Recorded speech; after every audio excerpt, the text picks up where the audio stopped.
Vous pensiez que les Space Marines du chaos sont l'antagoniste ultime? Vous n'êtes pas prêts pour les Nécrons.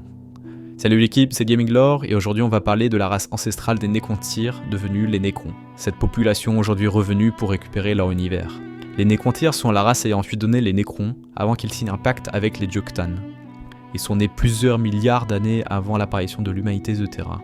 Cela fait donc d'eux l'une des races les plus anciennes de Warhammer 40 000. Ils sont les contemporains des anciens, la première race à comprendre l'univers et le voyage spatial.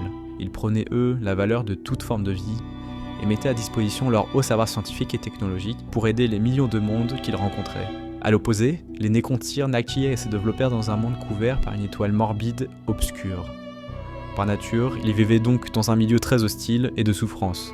Leur monde natal était sans cesse assailli par des vents solaires et des tempêtes de radiation. Alors encore des créatures de chair et de sang, les Nécrontyres étaient profondément affectés par l'impact de cet environnement hostile et leur espérance de vie très limitée.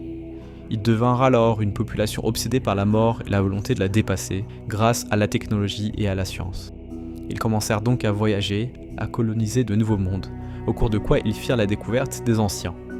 Cette rencontre fut un véritable choc. Les anciens avaient tout, un savoir technologique supérieur, une emprise coloniale élargie, en plus d'avoir une longue espérance de vie. Les Nécrontyres leur vouaient une haine profonde, eux qui n'avaient connu que douleur, difficulté et souffrance.